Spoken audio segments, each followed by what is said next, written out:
नमस्कार, खास खबर में आपके साथ मैं हूं अनामिका अजय मिश्रा।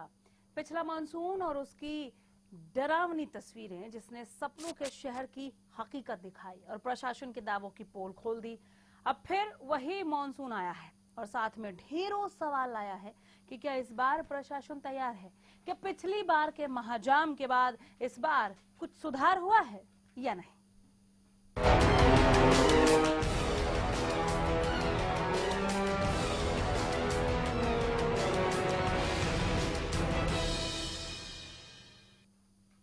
हालांकि अब तक जो हाल है वो हर साल की तरह ही है। ऐसे में सवाल ये कि क्या तैयारियां हुई जल जमाव से निपटने के लिए? क्या किया प्रशासन ने? सीवरेज सिस्टम दुरुस्त क्यों नहीं किए गए? क्या गुरुग्राम की किस्मत में जल भराव और जाम ही है?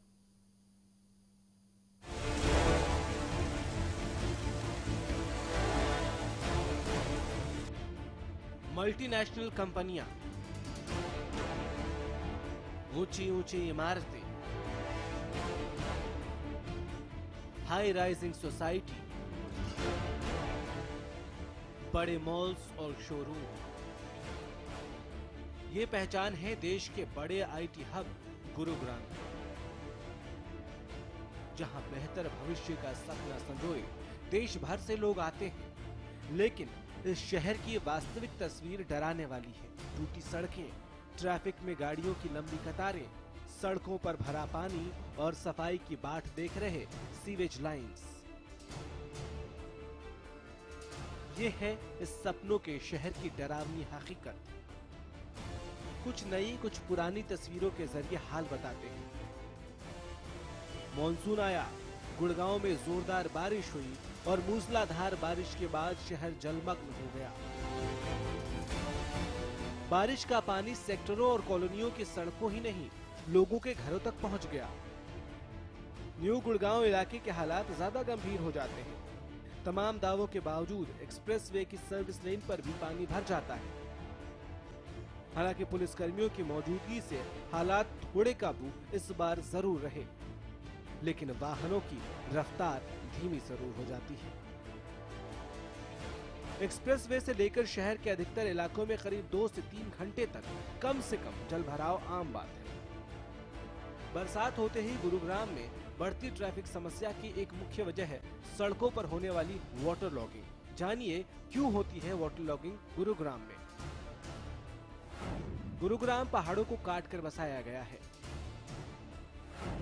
यहाँ ज्यादातर इलाके बिना किसी प्लानिंग के बनाए गए। ज्यादातर टाउनशिप, सेक्टर और हाई राइजिंग सोसाइटी में सीवेज और पानी निकासी की व्यवस्था नहीं। पहले गुरुग्राम में कई डैम हुआ करते थे जो शहरीकरण के भेंट चढ़ गए। पहाड़ों के निचले हिस्से में बसे होने के कारण अब पहाड़ों का पानी भी शहरों में आकर जमा हो जाता है। शहर में पानी निकासी की सही सुविधा नहीं होने से पानी सड़कों पर इकट्ठा हो जाता है। वैसे तो गुरुग्राम में कई जगहों पर हमेशा ही जाम की समस्या बनी रहती है, लेकिन सबसे ज्यादा बुरा हाल होता है राजीव चौक, हनुमान चौक, हीरो होंडा चौक, इफ्को चौक, गोल्फ कोर्स रोड और सदर बाजार का। टूटी सड़कों पर बड़े गड्ढे गुरुग्राम के हर इलाके में आम है। जनता परेशान है और प्रशासन सब ठीक होने के दावे कर रहा है। लेकिन क्यों इन गड्ढों को ठीक नहीं किया जाता? क्यों साइबर सिटी मॉनसून में बदहाल हो जाता है?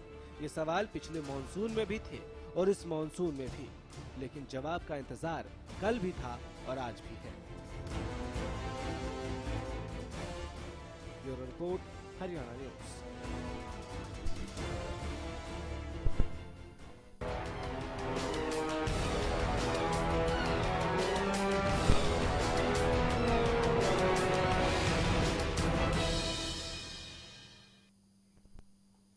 पिछले मानसून में जल जमाव और महाजाम के चलते पूरे विश्व में किरकिरी कराने के बाद भी गुरुग्राम के हालात आज कुछ खास बदले नहीं हैं। थोड़े बहुत भी बदले हैं क्या? जानते हैं हमारे खास मेहमान से। राजेश यादव जी हमारे साथ इस वक्त स्टूडियो में हैं। आप सामाजिक कार्यकर्ता हैं, बहुत स्वागत है आपका खास खबर में। आप भी ये रिपोर्ट बड़े ध्यान से देख रहे थे और आपने तो बहुत ही ज्यादा एक स्टडी की हुई है इस पर। गुरुग्राम को लेकर हम पहले भी आपसे बात कर चुके हैं राजेश जी। क्या इस दफा हम कहीं से भी तैयार दिख रहे हैं मानसून के लिए? मानसून से पहले ये जो बारिश प्री मानसून की है, इसी ने पोल नहीं खोल दी क्या?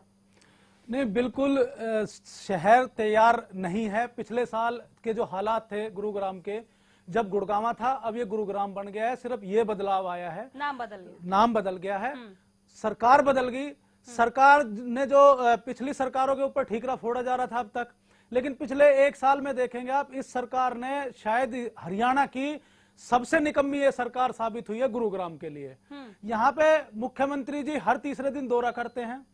मुख्यमंत्री जी यहाँ समारोह करने आते हैं, इवेंट करने आते हैं, यहाँ पे प्रोग्राम करने आते हैं, यहाँ पे शिलान्यास करने आते हैं, लेकिन मुख्यमंत्री जी कभी यहाँ की जन समस्याओं को सुनने के लिए नहीं आते। मुख्यमंत्री जी यहाँ ग्रीवेंसेस कमेटी है जो गुरुग्राम की, उसके चीफ हैं। अब से लगभग 1 साल पहले उन्होंने आखिरी मीटिंग ली थी, जबकि ग्रीवेंसेस कमेटी की मीटिंग हर महीने ली जानी चाहिए। और उस मीटिंग में लगातार 5 मीटिंगों में सिर्फ और सिर्फ बिल्डर और जो फ्लैट बायर है उनके मामलों को उन्होंने सुलझाया, उसके अलावा कुछ नहीं हुआ। जो 29 तारीख को 52 सेक्टर में मुख्यमंत्री जी आए, 53 सेक्टर में वो खुद जाम में फंस गए, लेकिन शायद उनको इन चीजों से कोई फर्क पड़ता नहीं, या तो उनको इन चीजों का अनुभव नहीं है, प्रशासन कैसे चलाया जाता है, या वो समझ रहे हैं कि यहाँ के लोग ही ऐसे हैं, इनको ऐसे ही मरने के लिए छोड़ दिया जा रहा है। पिछले कुछ महीने पहले इन्होंने 100 करोड़ रुपए मुख्यमंत्री जी ने उसका शिलान्यास किया था सड़कों की रिपेयरिंग के नाम पे, लेकिन 15 जून उसकी डेडलाइन थी। 15 जून तक मात्र 30% सड़कों की रिपेयरिंग कर पाई है सरकार। जो महाजाम का जो कारण बताया गया था बादशाहपुर ड्रेन, उसकी मार्च में सफाई करने की योजना बनी कि भाई जितने भी नाले और सीवर लाइन है गुरुग्राम के, मार्च में उनकी सफाई शुरू कर दी जाएगी। लेकिन 1 महीने पहले सरकार ने कागजों में उनकी सफाई शुरू करी है, हकीकत में अब तक भी सफाई शुरू नहीं हुई है। तो जो सफाई के नाम का पैसा है, गुरुग्राम के विकास का नाम का पैसा है, वो अधिकारियों नेताओं की जेब में जा रहा है। मुख्यमंत्री जी मूक दर्शक बन के देख रहे हैं इस सारे मामले को। कहाँ है राजेश जी? वो चीख चीख के बता रहे। आप देखिए, जहां पर बदहाली है इस जल जमाव या ट्रैफिक की सुविधा को लेकर, हीरो होंडा चौक, गोल्फ कोर्स रोड और सदर बाजार आप देख लीजिए, चाहे आप इफ्को चौक देख लीजिए, इनके आसपास से जो भी मेट्रो स्टेशन होकर जा रहे हैं, उन पर देखिए, उनके पिलर्स पर देखिए कितने बड़े बड़े और बहुत ही स्टाइलिश फोटो लगे हुए हैं मनोहर साहब के। बहुत ही मनोहर वो बैनर्स लगे हुए हैं, जिस पर लिखा हुआ है कि हीरो होंडा चौक पर हमने ये काम करवाना शुरू कर दिया, ये इतने में हो जाएगा, यहाँ इतने पैसे लगा दिए। ये प्रचार और प्रसार में तो मुख्यमंत्री जी इवेंट तो कर रहे हैं। हाँ। ये मुख्यमंत्री की जगह इवेंट मैनेजर ज्यादा नजर आ रही है ये सरकार, लेकिन मूक दर्शक गुरुग्राम की समस्याओं के प्रति बने हुए हैं। उनको ना गुरुग्राम के लोग नजर आ रहे हैं, ना गुरुग्राम के लोगों की समस्याएं नजर आ रही है। आपके पास हमारे संवाददाता नीरज वशिष्ठ जुड़ गए हैं ज्यादा जानकारी के साथ। नीरज, आज भी सुबह हमने देखी कि हल्की बरसात हुई है। प्री मानसून को अगर हम नहीं झेल पा रहे हैं तो हम मानसून को कैसे झेलेंगे? बिल्कुल, देखिए अनामिका, जिस तरह की तैयारियां नगर निगम को या फिर हुडा विभाग को करनी चाहिए थी, या फिर इससे जो है जितने भी विभाग हैं उनको करनी चाहिए थी, वो तैयारियां कहीं ना कहीं कागजी कार्रवाई जो है वो बनकर रह गई है। जमीनी स्तर के ऊपर अगर हम बात करें तो ना तो नालों की सफाई हुई है, न जब ट्रेन को साफ करने की बात थी वहां पे सफाई नहीं हो पाई है। जो प्राकृतिक रिसोर्सेज है या प्राकृतिक नालों की बात करें तो उन पर कब्जे हैं। नगर निगम काफी लंबे समय से जो है इन कब्जाधारियों से जूझ रहा है, लेकिन बावजूद इसके ये कब्जे हट नहीं पा रहे हैं, जिसके कारण जो है वो जल भराव जो होता है वो एकदम से पानी निकलने में जो है वो समस्या आती है। ड्रेन की सफाई है, वो ड्रेन की सफाई नहीं हो पा रही है नगर निगम के कर्मचारियों द्वारा। यानी जो समस्याएं हैं उन समस्याओं को दरकिनार कर सिर्फ हाउस टैक्स वसूली का एक माध्यम बनकर रह गया है नगर निगम गुड़गांव। इसके अलावा जो अधिकारी हैं वो जमीनी स्तर या तो अभिज्ञ है या फिर वो काम ही नहीं करना चाहते हैं। इससे पहले की सरकार में रोहतक के ऊपर जो है पूर्व मुख्यमंत्री भूपेंद्र सिंह हुड्डा का एक खास तौर से कृपा रही थी। अब जो अधिकारी हैं वो करनाल के ऊपर जो है वो अपनी कृपा दृष्टि दिखा रहे हैं। साइबर सिटी गुड़गांव सर्वाधिक राजस्व देता है, हरियाणा सरकार को अपने खून से सींचता पोसता आया है, लेकिन आज तक जो बुनियादी सुविधाएं हैं वो साइबर सिटी गुड़गांव में अभी तक लोगों को मैसर नहीं मिली है। और पिछली किरकिरी को अगर हम याद करें, बादशाहपुर ड्रेन का जो रोल था वो सबसे ज्यादा था कि अगर इसे ठीक कर दिया जाता है, इसे अगर जगह दिया जाता है, इसे और ज्यादा बढ़ा दिया जाता है तो शायद यहाँ पर जल जमाव से हमें छुटकारा मिल जाएगा, और अगर ऐसा हुआ तो जाम की स्थिति भी नहीं पनपेगी, जो कि हुई और पूरे दुनिया भर में हमारी किरकिरी हुई। वहाँ थोड़ा बहुत भी काम हुआ है क्या? देखिए, जल भराव की अगर हम बात करें तो कुछ मेन चौक चौराहों को लेकर, यानी कि जो गुड़गांव जिला प्रशासन है या फिर तमाम जो जितनी भी एजेंसियां जल भराव के ऊपर काम कर रही हैं, उनका सिर्फ मेन जो ध्यान है वो हीरो होंडा चौक की तरफ है, या फिर जहां कंस्ट्रक्शन चल रही है, राजीव चौक की बात करें, इफ्को चौक की बात करें, सिग्नेचर टावर की बात करें, सिर्फ यहीं पर ध्यान केंद्रित है। जबकि पूरा शहर जो है ये प्री मानसून की बारिश में डूब गया है। चाहे हम डीलप की सेक्टर्स की बात करें, पालम विहार की बात करें, ओल्ड सिटी की बात करें, हर जगह जल भराव है और बहुत भारी मात्रा में जो है पानी और जहां इकट्ठा कंस्ट्रक्शन होता का है। काम चल भी रहा है, उसे लेकर आप क्या कहेंगे नीरज? आप तो लगातार रोजाना वहां से वहां या वहां के आसपास से रिपोर्ट हमें कर रहे हैं, बहुत धीमी रफ्तार नहीं है क्या? अनामिका, देखिए, सबसे बड़ा सवाल ये है कि जो हीरो होंडा चौक के ऊपर जो फ्लाईओवर जो शुरू किया जाना चाहिए था 30 जून तक, उसकी डेडलाइन जो है वो दूसरी बार मिस हुई है। मुख्यमंत्री खट्टर ने जो है 5 निगरानी कमेटी जो है इसको लेकर बनाई थी, लेकिन वो निगरानी कमेटी के अधिकारी किस तरह से काम कर रहे थे कि अभी तक 30 जून के बाद जो है वो फ्लाईओवर अभी तक बन नहीं पाया, यानी उसके अंदर अभी भी जो तकरीबन 1 महीने का वक्त और लगने की जो है संभावना जताई जा रही है। यानी कि जितनी भी कमेटियां साइबर सिटी गुड़गांव में अधिकारियों को लेकर बनाई जाती है, उन अधिकारियों के पास इतना टाइम नहीं है कि वो फ्लाईओवर का काम देखें, या फिर जो जल भराव होता है उसको देखें, या फिर मानसून के अंदर जिस तरह की तैयारियां पहले से की जानी चाहिए थे उनको देखें। जितने वाटर हार्वेस्टिंग सिस्टम नगर निगम गुड़गांव में लगाए गए थे, तमाम वो हार्वेस्टिंग सिस्टम बंद पड़े हैं।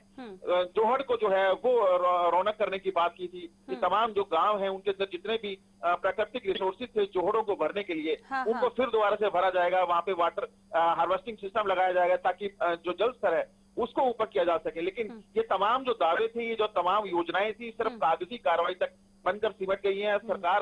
सरकार के कारिंदे यहाँ पे आते जरूर हैं, कार्यक्रम करके जाते जरूर हैं। आज भी मुख्यमंत्री खट्टर जो है वो ग्रीवेंस कमेटी की मीटिंग में पहुंचे थे। काफी लंबे समय के बाद ये जो है ग्रीवेंस कमेटी की मीटिंग जो है साइबर सिटी गुड़गांव में आयोजित की गई थी, लेकिन जो समस्याएं थी वो बिल्डरों तक सिमट के रह गई। मानसूनी जो तैयारियां थी उसको लेकर सवाल जवाब नहीं किए गए अधिकारियों से, क्योंकि भारी जल भराव जो है साइबर सिटी गुड़गांव के विभिन्न इलाकों में देखने को मिल रहा है। लेकिन बावजूद इसके मुख्यमंत्री खट्टर ने किसी भी अधिकारी से जो है इस जल भराव को लेकर किस तरह की तैयारियां की गई हैं जहमत नहीं की बिल्कुल कोई जहमत नहीं उठाई यहाँ पर सरकार ने काम कराने को लेकर। ये 1-2 घंटे बारिश के बाद का हाल है जो हम इन तस्वीरों में दिखा भी रहे हैं, लोग खुद देख रहे हैं, जो घरों से बाहर निकल रहे हैं, मजबूरी है, स्कूल कॉलेज या ऑफिस तो जाना ही है।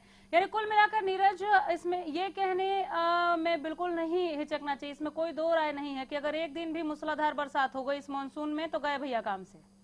देखिए, जो हुडा सेक्टर 14 में जो हुडा का ऑफिस है, वहां पे जो है इतना जल भराव था कल के दिन कि जो अधिकारी थे वो खुद जूते उतार कर जो है वो पानी में से उनको गुजरना पड़ा। नगर निगम गुड़गांव का जो ऑफिस है सिविल अस्पताल के आमने सामने, सिविल अस्पताल के अंदर जो है भारी मात्रा में जल भराव होता है, नगर निगम के ऑफिस में जो है जल भराव होता है। यानी ये खुद के ऑफिस के अंदर जो जल भराव की जो स्थिति है उससे ही नहीं निपट पा रहे हैं। बाकी शहर की तो बात छोड़ दीजिए, क्योंकि जमीनी स्तर पर जिन अधिकारियों को जाकर जो है वो सही बात है, जब अपने दफ्तर से पानी नहीं निकाल पा रहे हैं तो लोगों के घरों से ये क्या पानी निकालेंगे। रोहतक की तर्ज पे करनाल में जो काम हो रहा है और 5 निगरानी कमेटी, राजेश जी इन दोनों ही मसलों पर मैं लौट कर आऊंगी आपके पास कि ये गुरुग्राम में क्यों नहीं हो सकता। फिलहाल हमें एक छोटे से ब्रेक के लिए रुकना होगा।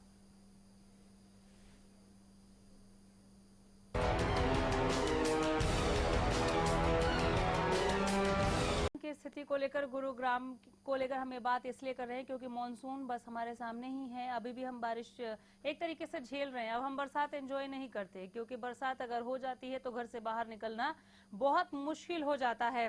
हमारे साथ road safety inspector SK Sharma ji हैं। शर्मा जी फोन पर हैं क्या आप? चलिए फोन डिस्कनेक्ट हो गया। राजेश यादव जी, आप नीरज वशिष्ठ हमारे संवाददाता को सुन रहे थे। उन्होंने कहा कि सीएम की ओर से 5 निगरानी कमेटी का गठन किया गया है गुरुग्राम में जल जमाव को लेकर, और खासकर आपने भी इसका जिक्र किया बादशाहपुर ड्रेन को लेकर क्या काम कराया जाना है, उसकी स्थिति कहाँ है, कागज से निकलकर वो काम धरातल पर कहीं आया भी क्या, लेकिन कुछ भी नहीं हुआ। तो ये निगरानी कमेटी किस लिए? देखिए, निगरानी समितियां ये इसलिए बनाई गई हैं कि जो ठेकेदार गबन कर रहे हैं वो पैसा ऊपर तक पूरा पहुंच रहा है या नहीं पहुंच रहा है, इनका यही काम रह गया है। बादशाहपुर ड्रेन एक डिजास्टर है, हरियाणा मतलब गुरुग्राम के लिए एक आपदा है, क्योंकि जो बादशाहपुर नाला था ये प्राकृतिक नाला था, ये बहता था बारिश के दिनों में बहुत बड़े एरिया में 1-1.5 एकड़ के में। इसको बिल्डरों इस नाले के ऊपर, मैं आपकी बात पूरी सुनूंगी शर्मा जी, इससे पहले फिर से फोन डिस्कनेक्ट हो जाए। रोड सेफ्टी ऑफिसर हैं एसके शर्मा। शर्मा जी, आवाज मिल रही है क्या आपको? बिल्कुल मिल रही है। कितनी परेशानियां इस बार मॉनसून में अभी से होने लगी हैं और आगे?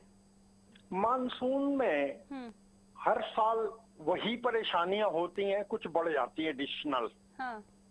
जैसे नाले की सफाई, कुछ तो लोगों ने नाले पे कब्जा किया और कुछ नाले की सफाई न होने की वजह से 3 या 4 मिनट की बारिश में रोड भर जाता है। अब रोड भरने से होता क्या है कि जितनी भी एमसीएफ के कोई टूट फूट या जो भी है, वो पानी में दबने के बाद ट्रैफिक मूवमेंट कम हो जाता है, बहुत बड़ी परेशानी बढ़ती है और ये रिपीटेड है, हर साल है, कोई ऐसी नहीं कोई नई बात है। तो इस हर बार साल हमने इससे निपटने के लिए कुछ तैयारियां की हुई हैं क्या? हम लोगों ने निपटने के लिए सिर्फ इतनी, अगर आप हम लोगों की तैयारी देखोगे तो सिर्फ इतनी है कि जहां भी कोई गड्ढा या कोई ऐसी चीज है वहां पे शहर के लोगों ने ही पत्थर या ऐसी चीज ऊपर तक रख दिया है कि लोग देखे नहीं। मतलब तो फिर आपकी तैयारी इसमें क्या हुई जब लोगों ने खुद ही कर लिया? तो नहीं, रोड सेफ्टी ये ऑर्गेनाइजेशन जो है ये सोशल है, this is not the police organisation. ठीक है, सोशल तौर पर भी आप लोगों ने क्या किया है ये अगर आप बता सके तो। सोशल कॉज में हम लोगों ने जो बेस्ट कर सकते थे वो था कम्युनिकेशन। अच्छा। कि कहीं भी जाम लगा तो हमारा व्हाट्सएप ग्रुप है गो सेफ फरीदाबाद, और जो है क्या कहते हैं पुलिस की जो ऑर्गेनाइजेशन हमारे साथ बनी हुई है, तो कोई भी घटना या कोई रोड बनवाना होता है तो हम लोग फोटोग्राफ्स उस पर डालते हैं और वो रिलीज हो जाती है और इमीडिएटली दूसरे दिन या तीसरे दिन एमसीएफ उसे कंप्लीट कर रही है, क्योंकि उसमें पुलिस की भी इन्वॉल्वमेंट है। बस यही हो सकता है, इसके अलावा हम लोग रोड में जहां लगता है अपना मलबा लेके डाल दिया या प्रेशराइज कर दिया कि भैया मलबा डाल दो टूट फूट को रोकने के लिए। लेकिन अगर आप बोले कि पिछले साल के बारिश से एडमिनिस्ट्रेशन ने क्या शिक्षा ली या हम लोगों ने क्या शिक्षा ली, तो हम वहीं के वहीं खड़े हैं, डॉट वहीं का वहीं है, अभी लाइन बनने की शुरुआत नहीं हुई है। चलिए, बहुत ही ईमानदारी के साथ ये जो आपने स्वीकारा है, बहुत धन्यवाद समय देने के लिए। क्या इस स्वीकारोक्ति को हम स्वीकार करके बैठ जाएं या इस तस्वीर को बदलने की पुरजोर कोशिश होनी चाहिए राजेश जी? नहीं, जो गुरुग्राम में 5 एजेंसियां हैं जो विकास करती हैं। हाँ। हुड्डा है, हरियाणा शहरी विकास प्राधिकरण है, हाँ। नगर निगम है, HSIDC है और अब GMDA भी बन गया, और जो डिस्ट्रिक्ट टाउन प्लानिंग ऑफिस है जो उसके आता है DTP, हाँ। वो है। तो इतने डिपार्टमेंट है। नगर निगम का खुद का बजट 1,500 करोड़ रुपए का साल का है। हुड्डा के पास 30 से 40 हजार करोड़ रुपए का EDC का अमाउंट है, वो बिल्डरों से जब लेना चाहे ले सकते हैं, ऐसा नहीं है। इतना ही HSIDC के पास है, तो पैसों की तो कोई कमी है नहीं। रही बात जो बादशाहपुर ड्रेन की बात आ जाती है, ले दे के जो बादशाहपुर ड्रेन वो प्राकृतिक नाला बहता था, उसके ऊपर बिल्डरों को दे दिए गए लाइसेंस, उन्होंने बड़ी बड़ी इमारतें खड़ी कर दी। जो आपका जो नगर निगम का ऑफिस अब जिस बिल्डिंग में चल रहा है सेक्टर 34 में, वो भी उसके नेचुरल फ्लो के ऊपर बना दी गई थी वो बिल्डिंग भी पहले। तो अब वो जगह तो थी नहीं, जगह के ऊपर तो नाले के ऊपर तो बना दी बिल्डिंग, तो नाले को सड़क के साथ साथ एक 20 फुट की ड्रेन में कन्वर्ट कर दिया। तो जो 1 एकड़ की चौड़ाई में जो बरसाती पानी का नाला बहता था उसको आप 20 फुट में कर देंगे, तो आप अंदाजा लगा लीजिए कि क्या होने वाला है। तो ये बादशाहपुर जो ड्रेन है, ये इस ड्रेन का अल्टरनेटिव निकाला नहीं सरकार ने। तो जहां उस बादशाहपुर ड्रेन से जो बनाई हुई है उससे तो कोई फर्क पड़ना नहीं है, उसको चाहे कुछ भी कर ले। भूपेंद्र सिंह हुड्डा के समय में जब रोहतक CM सिटी था, पूरी की पूरी सड़कें उधड़वा दी गई, बड़े बड़े पाइपलाइंस लगाए गए ड्रेनेज सिस्टम को सही करने के लिए। अभी ये कह ही रहे थे हमारे संवाददाता कि करनाल में भी अब कुछ इस तरह से अधिकारियों ने अपना फोकस कर दिया है करने के लिए। तो ये इच्छा शक्ति, ये मनस्थिति गुरुग्राम के लिए क्यों नहीं बन पा रहा है? ये जो ड्रेनेज की समस्या है, हाँ। आप देखेंगे जो 1 से और 57 सेक्टर है, हाँ। वो बसाए गए थे गुरुग्राम की 3 से 4 लाख आबादी के लिए। आप गुरुग्राम में 15 लाख की तो जनसंख्या वैसे हो रही है, हाँ। लेकिन एक्चुअल में यहाँ करीब करीब 50 लाख लोग रह रहे होंगे। बिल्कुल। तो वो जो सीवर लाइन है और पानी की लाइन है वो तो खत्म हो चुकी है, वो तो अब है ही नहीं लायक, तो उनका तो बदला जाना बहुत जरूरी है। ऊपर से जो उसमें घटिया मटेरियल इस्तेमाल किया गया या जो अंडर कैपेसिटी की लाइनें डाल दी गई वो अलग इशू था, लेकिन सरकार जो है अब की ऊपर जो से पॉलिश लगाने में लगी हुई है। पॉलिश लगाने में लेकिन पैसा भी उड़ा रहे हैं। रोड की सड़कों की रिपेयरिंग के नाम पे हुड्डा सेक्टर की सड़कों की रिपेयरिंग के 100 करोड़ रुपए इन्होंने अलॉट कर दिए। तो 100 करोड़ रुपए में तो सीवर लाइन ही बदल सकती है पूरी। तो पैसा खाया जा रहा है यहाँ पे, अपनी जेबें भरी जा रही है। काम और नहीं। गुरुग्राम की त्रासदी देखिए, दो है। एक तो ये है कि उसी समय पे गुरुग्राम के लोगों के घरों के बाहर पानी भरा हुआ है, हाँ। बारिश का पानी उनके घर के अंदर जा रहा है गंदा, लेकिन उन्हीं घरों में पीने का पानी नहीं पहुंच पा रहा है। वो बताइए। लोग प्यासे मर रहे हैं, उनके घर के बाहर पानी इससे भरा बड़ी हुआ है। त्रासदी और क्या होगी। बहुत शुक्रिया, बहुत बेहतरीन बातचीत रही राजेश यादव जी।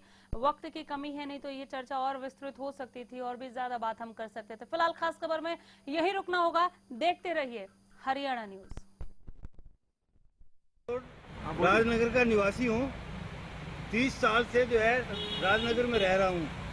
खड़सा रोड का जो है बहुत शुरू से ही बुरा हाल है। रिक्शे वाला नहीं आएगा, बस स्टैंड से, स्टेशन से, कहीं से भी रिक्शे वाले बिल्कुल नहीं आते। अब तो इस हाल में तो वैसे ही नहीं आते। तो जब भी बरसात होती है, ओमनगर, राजनगर, अनाज मंडी का सारा पानी जो है खड़सा रोड पे आता है। खड़सा रोड से जो है 10 सेक्टर की तरफ जो है इसका ढाल है। प्रशासन जो है जब तक कोई एक्सीडेंट ना हो, कोई घटना हो, कोई यहाँ आके देखता ही नहीं कि क्या हो रहा है। जबकि जनता जो इतनी परेशान है, जनता क्या करे। बार बार चक्कर कारपोरेशन के काट के कोई भी नहीं जाता वहाँ पे। इतना टाइम कहाँ है किसी के पास जो प्रशासन का चक्कर ही काटता रहे। इसलिए निवेदन है कि इसके जो है देखभाल की जाए, रोड को ठीक करवाया जाए ताकि लोग परेशान ना हों।